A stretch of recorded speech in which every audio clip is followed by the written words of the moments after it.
Amém? Bem, hoje eu quero falar com vocês sobre um assunto muito legal, muito importante. Por isso eu quero que você curva a sua cabeça agora e diga assim: Deus, eu preciso e quero ouvir a tua voz, em nome de Jesus, amém.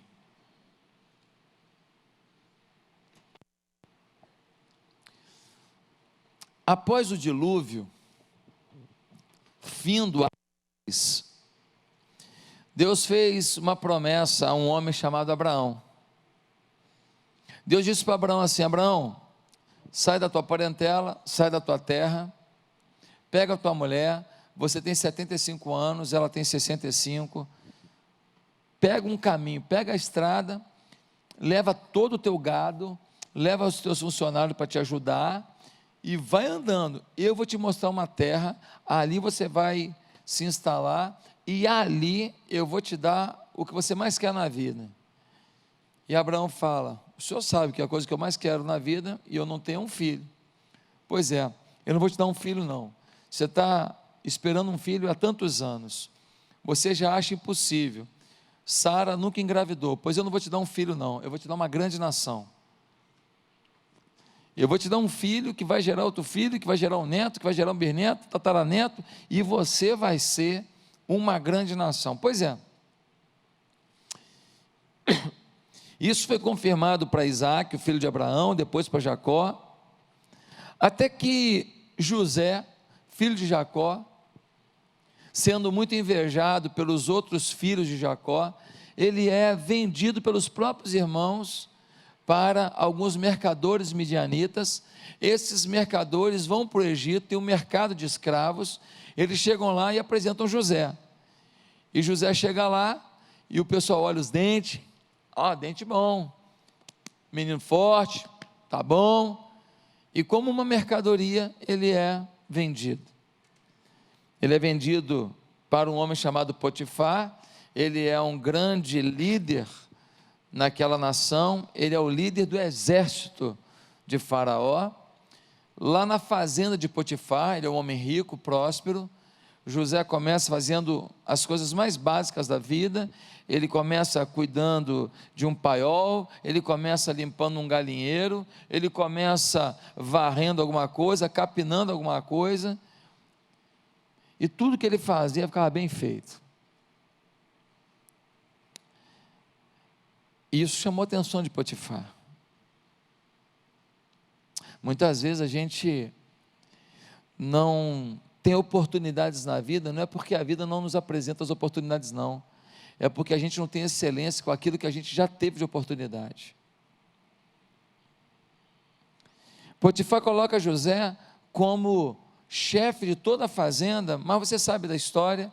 A mulher de Potifar começou a ver aquele jovem trabalhador, um menino dedicado, um cara bacana, e ela começou a ver outros atributos dele, começou a achar ele musculoso, bonito, charmoso, moreno alto, bonito e sensual, e começa a olhar para ele de forma diferente, e ela arma uma arapuca para poder tomar de José a sua santidade, ter uma relação com ele, sexual, e José foge dela, e ela fica com muita raiva. E tem muitos homens e muitas mulheres que brincam com o outro, são casados e brincam com uma pessoa, vão, e essa coisa vai progredindo, e a outra pessoa começa a ter expectativas, e aí na hora que a pessoa tem uma expectativa, às vezes quem brincou com o sentimento, com o desejo do outro, freia a coisa, e às vezes você gera no outro um ódio de você, e eu já vi muita gente ser alvo do ódio, mas alvo do ódio não porque fez, mas porque brincou, nem executou, mas mexeu, provocou, e essa mulher gerou uma expectativa sem que ele provocasse, ou seja, sem provocar, ela já criou expectativa, e quando ele frustrou a expectativa dela, pensa numa mulher com raiva, o que ela fez? Falou para o marido dela, ele tentou me agarrar, Potifar podia matar José, não matou porque ele sabia a mulher que tinha em casa, e sabia quem era José, e sabia que Deus era com José. Aí o que acontece? Ele bota José numa prisão. José está numa prisão, revela o sonho de um padeiro e um copeiro de Faraó. Os caras não contaram nada para o Faraó de quem era José, até que um dia o Faraó tem um sonho, José revela o sonho, e depois ele dá um projeto para o Egito, um planejamento estratégico para o Egito. Ele tinha 30 anos de idade. O Faraó vê o que ele revelou, fala: esse menino tem uma visão de Deus. E depois ele apresenta um planejamento estratégico. Seria muito bom que a gente não tivesse só revelações para as pessoas, que nós tivéssemos um plano para ajudar essas pessoas com essas revelações. Porque a gente fala uma revelação e às vezes fala revelamento. Você que inventou esse negócio aí, sai falando e você não tem um plano para ajudar a pessoa a sair dessa. Você não está comprometido com aquilo. Ele não, ele deu um plano. Aí o faraó falou o que para ele? Você vai ser o vice-faraó. Você vai ser governador de todo o Egito. Você vai ser o líder dessa nação toda.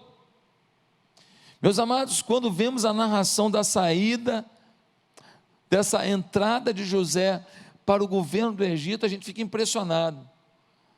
Tempos depois ele traz a família dele, os irmãos que venderam ele, vieram morar no Egito, e pensa num povo bem quisto no Egito, o povo hebreu, o povo de Abraão, o povo que tinha uma promessa de uma terra prometida. E a terra era uma terra qualquer? Não, uma terra que mana leite e mel, uma terra frutífera, uma terra que você planta lá e planta aqui. Na terra de lá dá um cacho de uva, aqui dá 5. Na terra de lá, por metro quadrado dá uma melancia, aqui dá 5. Lá a vaca come o pasto de lá, ela dá 20 litros de leite. Aquela come o pasto, ela dá 50 litros de leite. E tudo isso é comprovado cientificamente, tá? O território de Israel tem quase todos os climas do mundo num território só. Você sabia disso? Tem tropical, subequatorial, é tudo num lugar só. Eles plantam o que eles querem lá, um negócio impressionante, um trechinho de terra que produz absurdamente. Meus amados, o faraó morreu, José morreu, um novo faraó chega, que não está nem aí para a história de José com o Egito. Ele começa a oprimir um povo, oprimir um povo, oprimir um povo, oprimir um povo, oprimir um povo, e açoite no povo, e trabalho forçado no povo, e desrespeito no povo. O povo não aguenta mais. É nesse momento que um homem é levantado, e o nome dele é Moisés. Ele que havia sido um príncipe do Egito, ele volta do deserto, depois de 40 anos, para liderar a saída do povo de Israel, do Egito, para a terra prometida. Essa terra prometida foi prometida a quem? Ô gente, vamos lá. A Abraão. José é descendente de Abraão. Ele está onde? No Egito. No meio da opressão desse povo. O povo, enquanto estava numa boa, nem pensava na terra prometida, estava bom para eles no Egito. Infelizmente, às vezes, a gente não está onde deveria, mas está tão bom que a gente fica confortável, e Deus tem uma promessa muito maior. Às vezes você está num namorinho aí, até mais ou menos, mas Deus tinha um cara tão legal, mas você está nessa coisa aí, esse mula sem cabeça aí, bonzinho, mas não pensa nada, irresponsável de tudo, mas bonzinho, tem um beijinho gostoso, mas uma mula sem cabeça. Meus amados irmãos, eles estão lá, agora eles querem ir para a terra prometida, porque o negócio apertou, quem está entendendo? Às vezes eu tenho que te apertar para você ir para a tua terra prometida, porque se está fácil, você fica num lugar que não é teu lugar, está mais ou menos, mas não é teu lugar. Agora eles querem ir para a terra prometida. E aí, meus queridos, eles estão sonhando, eles estão motivados. Faraó não resiste às 10 pragas, e Faraó agora concorda que eles saiam, e eles saem marchando para a terra prometida. Muitas pessoas também ficam motivados ao lhes apresentarmos as promessas de Deus. Muitas pessoas também querem uma terra prometida, um emprego prometido, um casamento prometido, uma satisfação interior prometida, uma realização emocional prometida. Muita gente se empolga com as promessas, e a Bíblia tem mais de 7.000 promessas. Meus amados, somos tentados a pensar que Deus tem que nos dar essas promessas no tempo da gente, do jeito da gente. O problema é que muitos se esquecem que as condições necessárias à promessa nem sempre são no nosso cronograma, mas no cronograma de Deus. Ainda achamos que Ele tem que nos dar na hora que queremos, e acho bom que Ele não se atrase, mas não é assim a vida com Deus. Não temos direitos, mas pela misericórdia de Deus podemos usufruir de inúmeras bênçãos. Não temos um documento outro para dizer: Deus, o Senhor prometeu. O nosso documento é a Bíblia. O que Ele prometeu, Ele tem que entregar, porque Ele não mente. A Bíblia diz que Deus não mente, nós mentimos. Nós mentimos com o que falamos e às vezes quando calamos. Deus não mente, o que Ele prometeu, Ele vai entregar. Mas, meus queridos, voltando à história do povo de Israel, finalmente eles saem do Egito, mas o que muitos não haviam entendido, é que para sair do Egito até a terra prometida, não tem outro lugar para passar, tem que passar pelo deserto. E esse é o título da mensagem de hoje. Passar pelo deserto é inevitável.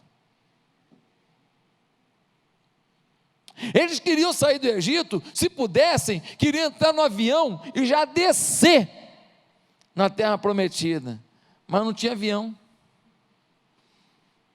Não tinha avião. Eles vão ter que caminhar, eles vão ter que andar até a terra prometida. Só havia esse caminho para Canaã. O deserto é lugar de desconforto, de dor, de sofrimento, de lágrima, de escassez de águas, de escassez de comida, falta de abrigo, falta de tranquilidade, lugar de muito calor durante o dia e durante a noite, muito frio. Tempestades, ventos fortes que jogam areia nas pessoas. O deserto definitivamente não é um lugar para se morar. Muitos crentes também estão equivocados em relação à vida cristã.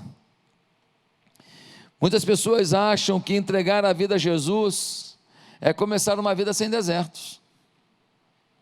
Muitos acham que no dia que vieram aqui à frente, recebendo Jesus como Senhor da vida, a partir daquele momento estavam saindo do Egito, e agora é só sair por aquela porta, puf, caiu dentro da terra prometida.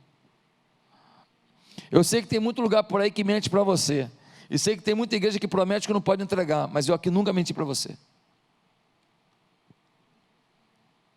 Nós sempre pregamos aqui na igreja que no mundo nós teríamos aflições, mas nós temos que ter bom ânimo, porque aquele que disse isso, disse: eu venci o mundo, eu tenho a vitória. A Bíblia diz que maior é o que está em nós do que o que está no mundo. A Bíblia diz que o Senhor tem alegria na nossa alegria. A Bíblia diz que a alegria do Senhor sobre nós, ninguém nos roubará. Meus amados, nós precisamos entender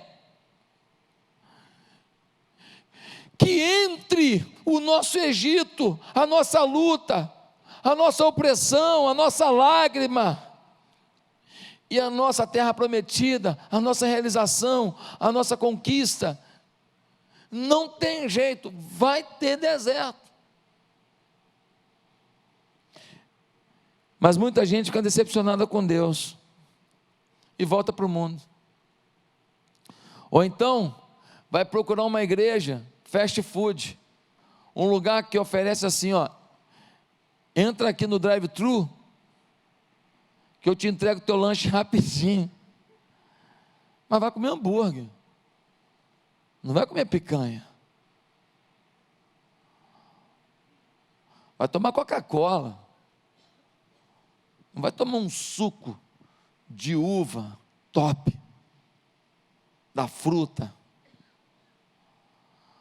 Vai comer tortinha de maçã. Pô, não vai comer aquela sobremesa top das galáxias. Não vai, não tem jeito. É fast food é isso aqui. Não é aquilo que vai te dar mais saúde. Meus amados, nós não podemos ignorar o Salmo 40, versículo 1, que diz: esperei com paciência no Senhor, Ele se inclinou para mim, ouviu o meu clamor. A gente só quer ouvir, esperei no Senhor e Ele... Não, a gente quer ouvir assim: falei com o Senhor, Ele se inclinou para mim, ouviu o meu clamor. Esse negócio de esperei e com paciência, olha isso, esperei com paciência, precisava disso tudo? O versículo podia ser só, esperei, estava bom já, né? Mas não, que droga! Esperei, já estou chateado. Com paciência, desesperei. A Bíblia diz que há um tempo, há uma maturação, há um processo enquanto eu espero. Eu esperei com paciência, Ele se inclinou para mim, ouviu o meu clamor. O clamor a Deus faz parte de uma vida vitoriosa. O clamor a Deus faz parte de uma necessidade nossa diante das ofertas da vida. Queridos, por que eles teriam que passar pelo deserto, hein? Por quê? Porque Deus não cumpriu sua promessa logo, e pronto. Teriam que passar pelo deserto, porque Deus não quis arrebatar o povo direto para a terra prometida. Falou, tem deserto no caminho, vocês vão ter que passar. Deus podia fazer todo mundo flutuar e chegar lá? Podia. Deus podia fazer com que o povo do Egito levasse um monte de isopor com suquinho para a viagem, e o povo do Egito se encarregar de cuidar do povo de Israel na viagem? Podia. Deus podia botar um monte de fast food no caminho, para ir dando lanche no caminho? Podia. Deus podia multiplicar um monte de torta de bacalhau no caminho? Podia. Deus falou, não, vai sair daí, eu vou dar um maná de cada dia, e vai ter que passar pelo deserto. Deus escolheu assim, Deus definiu, Deus sabe o que faz. Meus amados, só depois que passamos pelo deserto, é que damos o devido valor à terra verdejante, cortada por rios de águas cristalinas, decorada por árvores frutíferas e geografia romântica. Sabe por que Deus queria que eles passassem pelo deserto? Porque quando chegassem na terra prometida, iam valorizar o que encontraram. Tem muita coisa que você tem na sua vida que foi tão fácil que você não valoriza. É assim ou não é? Quem tem filho aqui? Quem aqui dá para o filho muito mais do que teve dos pais? Teu filho valoriza o mais que você dá, comparado com o que você valorizava, o menos que você recebia? Se o teu filho valoriza o mais que você dá, além do mínimo que você recebia, você está de parabéns. Deus te deu um presentão. Porque normalmente, quando as coisas vêm fáceis, os nossos filhos não sabem o custo para tê-las, não sabem a dor para obtê-las, não sabem os caminhos que você percorreu para chegar lá. Meus amados e queridos irmãos, o povo precisava aprender a depender de Deus, para que não se achasse autossuficiente, ao chegar a uma terra com tanta fartura e prosperidade, um lugar incrível, o lugar tinha comida à vontade, o lugar era só plantar que o negócio rendia demais. Eles precisavam saber o valor daquilo. Por isso, vai passar pelo deserto primeiro, vai comer maná a vida inteira lá, vai passar um tempo comendo maná, para saber, seriam apenas 2 meses de viagem. O povo ficou 40 anos no deserto, porque pecou, eram 2 meses, 2 meses de maná e deserto, para quê? Para depender de Deus no pouco, e valorizar a hora do muito. Meus queridos, temos uma lição muito importante aqui, é que ainda que pessoalmente ou como igreja estejamos passando por um deserto, não podemos perder de vista de que é o único caminho para chegarmos à tão sonhada terra prometida para nossas vidas. É uma chance de crescermos em direção a Deus. E ao voltarmos para a história, nós vemos que de toda aquela multidão, cerca de 3 milhões de pessoas, apenas 2 homens entraram na terra prometida. Só entrou quem tinha de 20 anos para baixo, que para eles não foi facultado o pecado. O restante, ninguém entrou. Motivo, vamos ler Números capítulo 13, de 16 a 30. Uma promessa tremenda, um deserto de 2 meses para chegar, e de 3 milhões, só 2 homens entram. O que aconteceu, pastor? Números capítulo 13, abra sua Bíblia, versículo 16 a 30.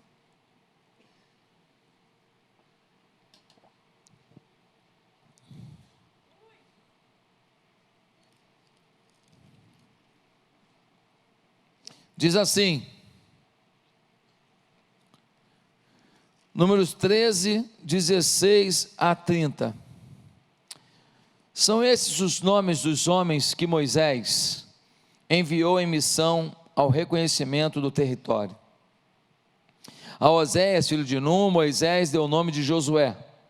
Quando Moisés os enviou para observar em Canaã, disse: subam pelo Neguebe e prossigam até a região montanhosa. Vejam como é a terra e se o povo que lá vive é forte ou fraco, se são muitos ou poucos, se a terra em que habitam é boa ou ruim, se as cidades em que vivem são cidades sem muros ou fortificadas, se o solo é fértil ou pobre, se existe ali floresta ou não. Sejam corajosos, tragam alguns frutos da terra. Era a época do início da colheita das uvas. Eles subiram e observaram a terra desde o deserto de Zin até Reobe, na direção de Lebo-Ramate, e subiram do Neguebe e chegaram a Hebrom, onde viviam Aimã, Sesai e Talmai, descendentes de Enaque. Hebrom havia sido construída 7 anos antes de Zoá, no Egito. Quando chegaram ao vale de Escol, cortaram um ramo do qual pendia um único cacho de uvas. 2 deles carregaram o cacho pendurado numa vara. Colheram também romãs e figos. Aquele lugar foi chamado de Vale de Escol, por causa do cacho de uvas que os israelitas cortaram ali. Ao fim de 40 dias, eles voltaram da missão de reconhecimento daquela terra. Eles então retornaram a Moisés e a Arão e a toda a comunidade de Israel, em Cádiz, no deserto de Parã, onde prestaram relatório a eles e a toda a comunidade de Israel. Eles mostraram os frutos da terra e deram o seguinte relatório a Moisés: entramos na terra a qual você nos enviou, onde manam leite e mel. Aqui estão alguns dos frutos dela, mas o povo que lá vive é poderoso, e as cidades são fortificadas e muito grandes. Também vimos descendentes de Enaque. Os amalequitas vivem no Neguebe, os hititas, os jebuseus, e os amorreus, que medo. vivem nas regiões montanhosas. Os cananeus vivem perto do mar e junto do Jordão. Então Calebe fez o povo calar-se perante Moisés e disse: subamos e tomemos posse da terra, é certo que venceremos. Eles estão agora caminhando em direção à terra prometida, 2 meses de deserto, vão valorizar aquela terra. Quando estão próximos, eles mandam 10 espias, dão uma olhadinha na terra, 12 espias, na verdade, um de cada tribo, vão até lá, olhem a terra, veja se tem muita coisa mesmo, vê se a terra é boa mesmo, dá uma olhada quem é que vive lá, que nós vamos ter que expulsar esses povos, vejam se eles são fortes, vejam se as cidades são fortificadas, vejam se vai ser difícil a gente entrar nas cidades. Os 12 vão, chegam lá, eles encontram um cacho, o cacho de uva era tão grande, que eles precisavam amarrar num pedaço de pau, e eles, 2 homens para carregar um cacho de uva. Pensa num lugar maravilhoso, pensa num lugar frutífero. Eles olham as romãs, cada romã parecia até um abacate, aquela romã grande, coisa linda, eles impressionados. Aí, meus irmãos, deram uma olhadinha para o pessoal da terra, todo mundo fazia musculação, e os caras que moravam na terra, alguns deles eram descendentes dos Enaquins. Quem eram essas pessoas? Era um povo de gente gigante, era um povo de gente acima de 2 metros, gente alta, gente que assusta, gente forte. Você tem que lembrar que naquela época não tinha revólver, o negócio era na espada, e os caras eram fortes. Voltaram os 12, voltaram com romã, voltaram com uva, voltaram encantados com a terra. E aí 10 espias disseram: gente, o negócio é bom mesmo, mas tem um problema, o pessoal lá é forte demais, os caras são poderosos demais, as cidades são difíceis, intransponíveis, nós somos que nem gafanhoto perto deles. Se eles pegarem a gente, eles vão trucidar. Nós não podemos nem imaginar que vexame vai ser encarar esses caras.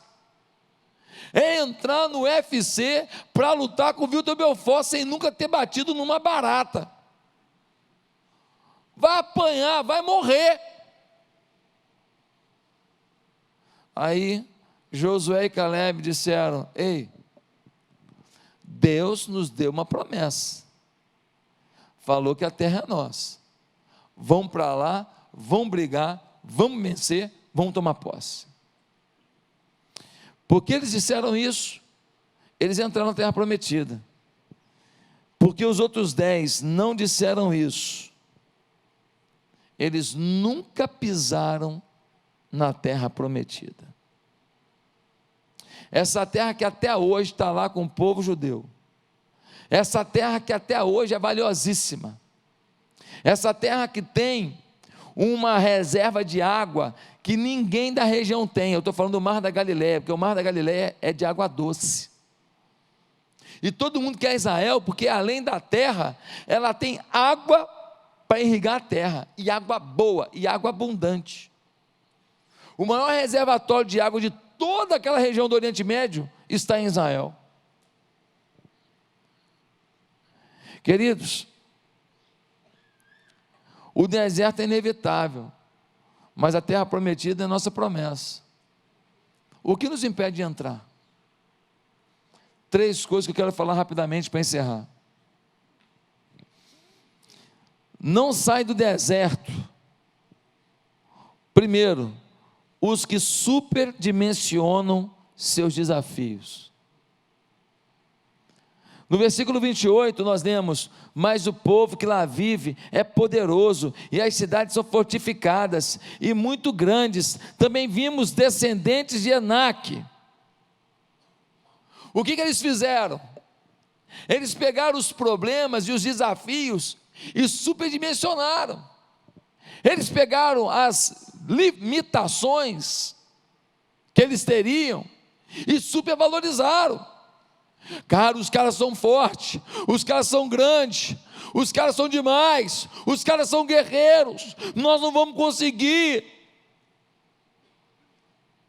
Esses caras têm um potencial que nós não temos. Eles tinham um desafio grande, é verdade, era verdade, mas quando ficavam verbalizando que o desafio era insuperável, que os inimigos eram gigantes, que as cidades eram intransponíveis, eles se enfraqueciam. Quando eu olho para o meu desafio, digo, meu desafio é difícil demais, o pior problema de todo mundo aqui é o meu casamento não tem mais jeito, a minha casa não vai ter jeito, meu filho não vai ser curado, a minha saúde não vai ter jeito. Quando eu fico falando isso, eu estou dizendo, eu quero me enfraquecer, eu quero me enfraquecer, eu quero me enfraquecer, eu quero duvidar, eu quero ser incrédulo, eu quero fracassar, eu quero morrer. Você não pode superdimensionar os seus desafios. Seu desafio é um vestibular, seu desafio é a sua casa, seu desafio é o seu casamento, seu desafio é financeiro, seu desafio é a sua autoestima. Qual é o seu desafio? Ei, você não pode declarar derrota sobre a sua área de fragilidade, você não pode declarar derrota sobre a sua área de necessidade, você tem que declarar vitória. Senão, querido, você já entra arrasado. Tinha um lutador que venceu muitas lutas no UFC, e ele é brasileiro, e ele ganhava as lutas no olhar. Ele entrava no ringue, ele entrava e olhava as pessoas assim, ó.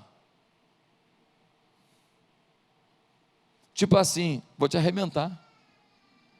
As pessoas olhavam para ele, já tremiam,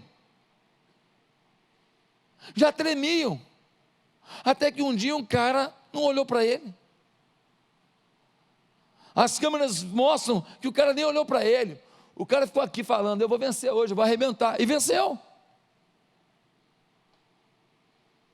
Treinou, fez a parte dele, mas não disse, o meu obstáculo é muito grande, é muito forte. Querido, nós não podemos ter uma fala de derrota. 2 Coríntios 4,13 diz, está escrito, crie, por isso falei, com esse mesmo espírito de fé, nós também cremos, e por isso falamos. Veja que declarar é vital para o que cremos. Se eu não declaro, eu me enfraqueço, não encarno o desafio, não assumo um compromisso com o sucesso. Você precisa assumir um compromisso com o sucesso no seu desafio. Você tem um desafio na vida, você fala assim, eu vou vencer esse desafio, por A ou por B, eu vou vencer. Eu estou assumindo um compromisso com o sucesso, eu não aceito derrota nessa área da minha vida, eu vou para dentro, é a sua única chance. Infelizmente, muita gente não tem pensado assim. Jeremias 33,3 vai dizer, clama a mim e responder-te-ei. A Bíblia diz, clama, ei, vai para dentro, clama, acredita, diz para mim, Deus, tu podes, Deus, clama. Romanos 10, versículo 8 e 10, é muito legal, diz assim, a palavra está perto de você, está em sua boca e em seu coração, isto é, a palavra da fé que estamos proclamando. Se você confessar com a sua boca que Jesus é o Senhor e crer em seu coração que Deus o ressuscitou dentre os mortos, será salvo, pois com o coração se crê para a justiça, e com a boca se confessa para a salvação. Veja você, boca e coração estão de lado a lado. Ele disse, você tem que ter isso na boca e no coração. Eu sinto e eu declaro, eu declaro e sinto, eu não sei quem intercepta o outro, eu não sei quem influencia o outro, mas a minha boca fala ao meu coração, porque o meu ouvido também ouve o que a minha boca fala. Eu sou influenciado pelo que eu falo. Se a mulher vira para o marido, fala assim, olha, não tem mais jeito no nosso casamento, ela mesmo está dizendo o quê? Eu não vou fazer minha parte para salvar meu casamento.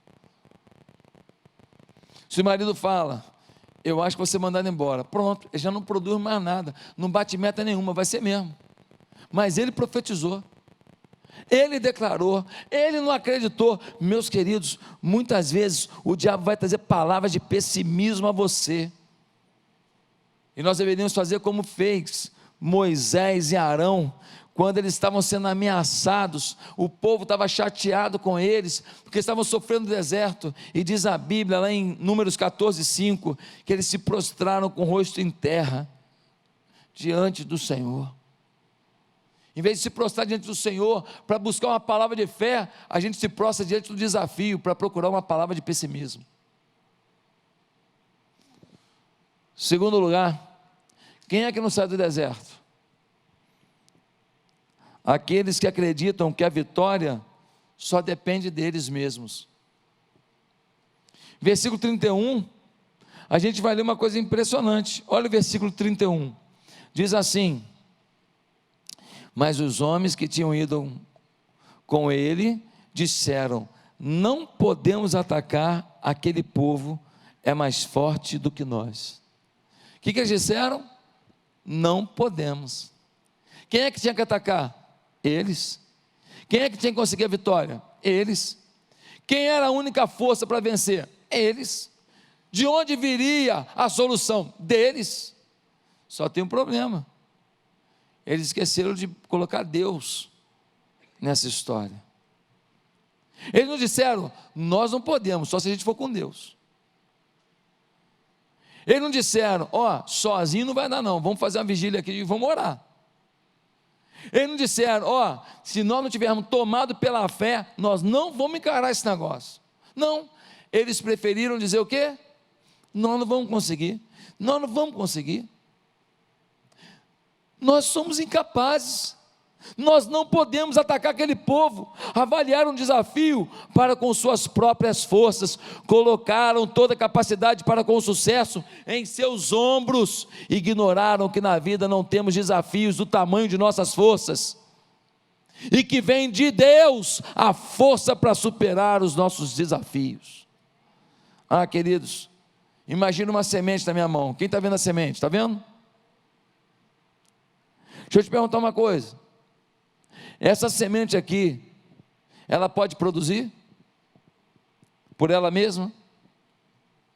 Essa semente aqui consegue gerar um galho,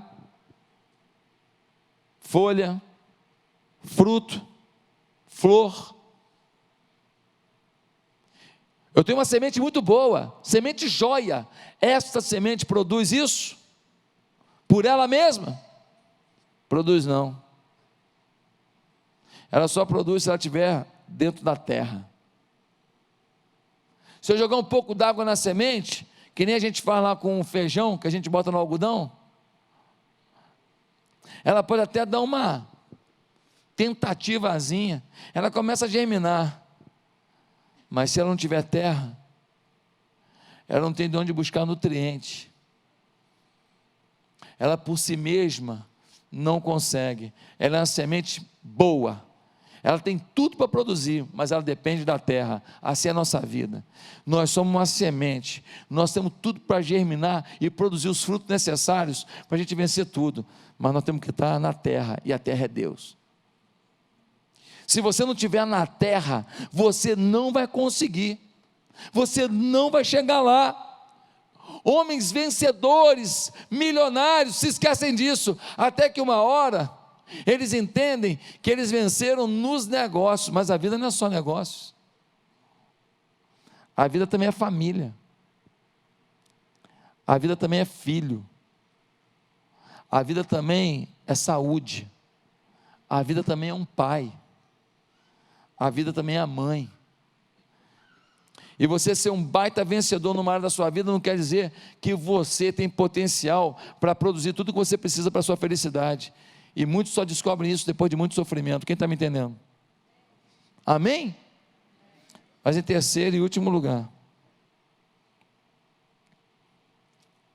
Esqueci de um exemplo legal aqui. Sansão. Sansão é o cara mais forte do mundo. Vinham dezenas de soldados contra ele e batiam em todo mundo. Mas um dia, esse homem de uma força absurda, quebrou a sua aliança com a terra, e a terra é Deus. Ele achou que ele era uma semente que produzia sozinho força. Ele achou que ele era uma semente que sozinho poderia ter músculos para superar qualquer obstáculo. Ele quebrou uma aliança com Deus por causa de quê? Por causa de uma mulher chamada Dalila. Seu desejo, sua aptidão sexual falou mais alto que sua aliança. Deus rompeu com ele um pacto. O que aconteceu com ele? Quando vieram os soldados, ele olhou para os músculos e falou: eu posso com eles. Ele olhou para o peitoral, que ele levantava quase 200 quilos no supino, falou: eu posso com eles. Ele olhou para as coxas dele e falou: pô, eu vou chutar uns 15 hoje. O primeiro soldado que chegou deu um tapa na cara dele, que ele não conseguiu nem reagir. Era o mais magrinho dos soldados. Chegou outro soldado, deu logo uma bifa, logo no pé do ouvido dele, falou: que vontade de fazer isso um tempão, Sansão, toma. Play. Já veio um outro, deu-lhe um bandão e caiu no chão, falou: não estou entendendo, estou apanhando de anão. Ele esqueceu que a nossa força vem de Deus. Fica no deserto a pessoa que acredita que a vitória vem só dela. Ela não entende que ela precisa depender e crer nesse Deus. Mas em último lugar, ficam no deserto aqueles que deixam circunstâncias roubarem a fé nas promessas de Deus. Deixa eu te falar uma coisa. Quando eles viram os gigantes, quando eles viram as dificuldades, as cidades fortificadas, eles duvidaram que eles poderiam conseguir, mesmo sabendo que quem prometeu a terra prometida foi Deus. Versículo 32 e 33, e espalharam entre os israelitas um relatório negativo acerca daquela terra, e disseram: a terra para a qual fomos em missão de reconhecimento, devora os que nela vivem, todos os que vimos são de grande estatura, vimos também os gigantes, os descendentes de Enaque, diante de quem parecíamos gafanhotos a nós e a eles. Quando eles olharam, as circunstâncias eram tão desfavoráveis, que eles sucumbiram, porque eles acreditaram mais nas circunstâncias que na promessa. A gente faz igualzinho.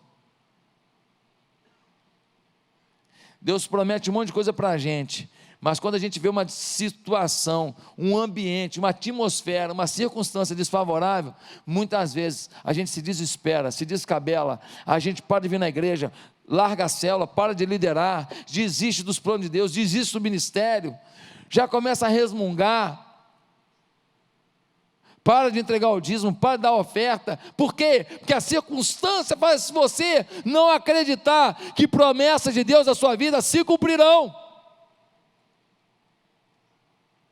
Fica no deserto então, meu filho. Vai ficar por quê? Porque Deus tem promessas e você acredita mais nas circunstâncias que nas promessas. Só que as circunstâncias têm influência do mundo, as circunstâncias têm influência do inimigo, mas as promessas vêm da boca de Deus. Se Deus diz que eu vou ser feliz, eu vou ser feliz. Se Deus diz que nunca vai me abandonar, Ele não vai me abandonar. Se Deus diz que eu vou ter vida eterna, eu não vou ter medo da morte. Se Deus diz que ainda que alguém na minha família tem uma dificuldade, que as promessas do Senhor vão se renovar sobre a vida da minha família, e crê no Senhor Jesus Cristo, e será salvo, tu e a tua casa é a promessa, eu vou crer nisso.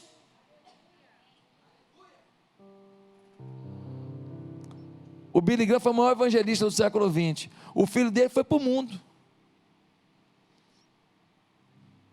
mas o Billy Graham sabia o que era uma promessa. Ele morreu semana passada, o maior evangelista do século XX, pregou a milhões de pessoas, pregou em 185 países dos 196 países do mundo. Ele acreditou. O filho dele foi para droga, foi para bebedeira, foi para orgia, foi para tudo de ruim. Billy Graham continuou pregando. Não parou o ministério dele, não. Um dia seu filho, Franklin Graham, voltou para o Senhor. Foi restaurado. Foi para o seminário. Se tornou um pastor. E hoje ele que lidera a Associação Billy Graham, que tem impactado o mundo, feito projetos evangelísticos tremendos até hoje. Ei, o que está te paralisando é a circunstância? E onde fica uma promessa? Curva a sua cabeça. Responde para mim. Você acredita na promessa? Vou pedir para você abrir o olho de novo. Olha para mim só um minuto, vou te contar uma história final. Olha para mim.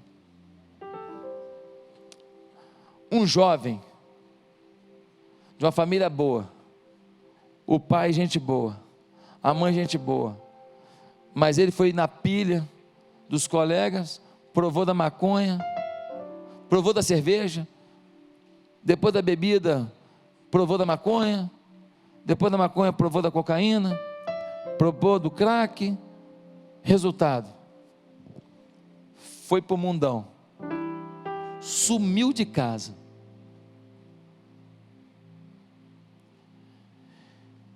Quinze anos depois, ele não tem nenhum dente na boca. Ele é um jovem ainda, ele tem 30 anos, não tem um dente na boca. A aparência dele com 30 anos é de 55, 60. A família não sabe onde que ele está. Mas um dia ele está numa Cracolândia, numa cidade, para um carro, desce um senhor, abraça ele. Ele não sabe quem é. Ele não entende nada. Ele está muito abatido. Ele está muito fragilizado. Até que aquele homem diz para ele assim: meu filho, enfim te achei. Eu te amo.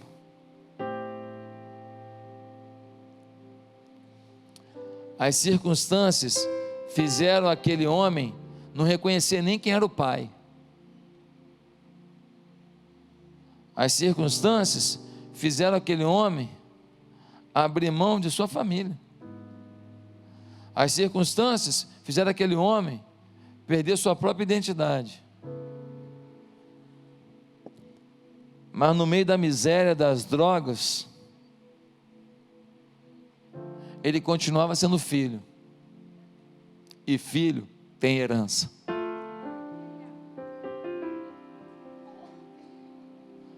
Não sei quais são as suas circunstâncias, não. Mas você continua sendo filho. Diga assim: eu sou filho. Agora curva a sua cabeça e faz uma oração dizendo: o que eu tenho que fazer para passar o meu deserto, chegar na minha terra prometida? Pergunta para Deus o que você tem que fazer. Pergunta para Deus se você está mostrando a fé que Ele quer ver em você, se você está lutando, se você está correndo atrás. Mas talvez alguém que veio aqui nessa noite diga: pastor, eu não tenho essa fé. Pois para você começar a ter essa fé, a primeira coisa que você tem que fazer é conhecer Jesus como Senhor da sua vida. Você quer isso?